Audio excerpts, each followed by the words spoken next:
बनारस की तंग गलियों में दीपावली की शाम धीरे धीरे उतर रही है। हवा में पटाखों की गूंज है, आसमान में रोशनी की चमक। बच्चे गलियों में दौड़ रहे हैं, रंग बिरंगी फुलझड़ियां हाथ में लिए हुए। भीड़ और शोरगुल के बीच एक छोटी सी बच्ची खामोश खड़ी है। उसका नाम है आयशा। सिर पर साधारण गुलाबी हिजाब, आंखों में मासूमियत और मन में एक अनकहा दर्द। उसकी सबसे प्यारी दोस्त काव्या रंगीन कपड़े पहनकर हंसते हुए पास आती है। आयशा, चलो हमारे घर आओ, दीपावली मनाएंगे। आयशा हल्की मुस्कान देती है, मगर उसके चेहरे पर छुपी झिझक साफ दिखाई देती है। वह धीरे से सिर हिलाकर घर की ओर लौट जाती है। घर पहुंचते ही वह देखती है, अब्बू बीमार बिस्तर पर लेटे हैं। अम्मी रसोई में थके कदमों से इधर उधर भाग रही है। छोटा सा घर और दीपावली की रोशनी मानो इस घर के आंगन तक नहीं पहुंची। खिड़की से बाहर झांकते हुए आयशा देखती है, गली में बच्चों की हंसी, पटाखों की आवाज, हर घर में जगमगाते दिए। उसके छोटे से दिल में सवाल उठता है, क्या हमारे घर में कभी ऐसा उजाला होगा?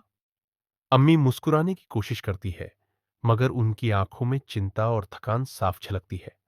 अब्बू बेटी को देखकर कहते हैं, खुश रहो बेटा, दीपावली बाहर हो या अंदर, रोशनी दिल से निकलनी चाहिए। काव्या उसे उदास देखती है और तय करती है कि इस बार आयशा का घर भी रोशन होगा। रात धीरे धीरे गहराती है। मोहल्ले के बच्चे आपस में बातें करते हैं, आज आयशा के घर दीपावली बनाएंगे। वे चुपचाप घरों से दिए और मोमबत्तियां इकट्ठा करते हैं। कोई मिठाई लाता है, कोई रंगोली के रंग। बच्चों की आंखों में चमक है, उनके छोटे छोटे कदमों में अपनापन। इधर आयशा अपने घर में बैठी है, दिल भारी है। अचानक दरवाजे पर दस्तक होती है। जब वह दरवाजा खोलती है तो सामने पूरा मोहल्ला खड़ा है, हाथों में दिए, फूल और मिठाइयां। आयशा की आंखें चमक उठती है, उसके चेहरे पर मुस्कान लौट आती है। रोशन होता है। बच्चे घर में कदम रखते हैं, हर कोने में दिया जलता है। छोटा सा कमरा सुनहरी रोशनी से भर उठता है। अम्मी एक पल के लिए हैरान रह जाती है, फिर आंसू उनकी आंखों से छलक पड़ते हैं। अब्बू धीरे धीरे उठकर चारपाई से बैठते हैं। उनके चेहरे पर गर्व की हल्की मुस्कान उभरती है। आयशा अपने नन्हे हाथों से फुलझड़ी जलाती है। चमकदार चिंगारियां उसकी आंखों में उतर जाती है। काव्या उसका हाथ थामे कहती है, देखा आयशा, तुम्हारे घर में भी दीपावली की रोशनी है। रंगोली सजती है, हंसी की गूंज उठती है। अम्मी अपने आंचल से आंसू पोंछती है और कहती हैं, तुम सबने हमारे घर को स्वर्ग बना दिया। गली में अपनापन। अब सिर्फ आयशा का घर नहीं, पूरी गली रोशन हो चुकी है। बच्चे हाथों में हाथ डालकर हर दरवाजे पर दिया जलाते हैं।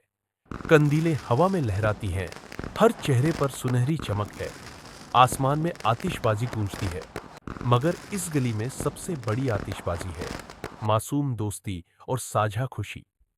बच्चे मिलकर मिठाई बांटते हैं, कोई समोसा खा रहा है, कोई लड्डू। हंसी और खुशी की आवाजें हर ओर गूंज रही है। आयशा की अम्मी सबको खाना परोसती है, उनके चेहरे पर पहली बार सुकून है। अब्बू आंखें बंद कर दुआ मांगते हैं, हे ऊपर वाले, इन बच्चों की दोस्ती कभी न टूटे। धीरे धीरे रात गहराती है।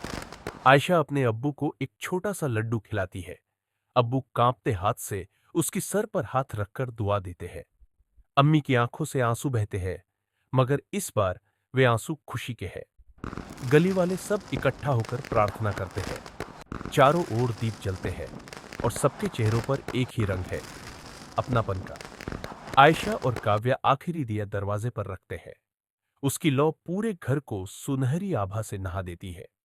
फिर सब मिलकर कागजी लालटेन आसमान में छोड़ते हैं। लालटेन ऊपर उठते जाते हैं और बच्चों की आंखों में सपनों की चमक झिलमिलाती है।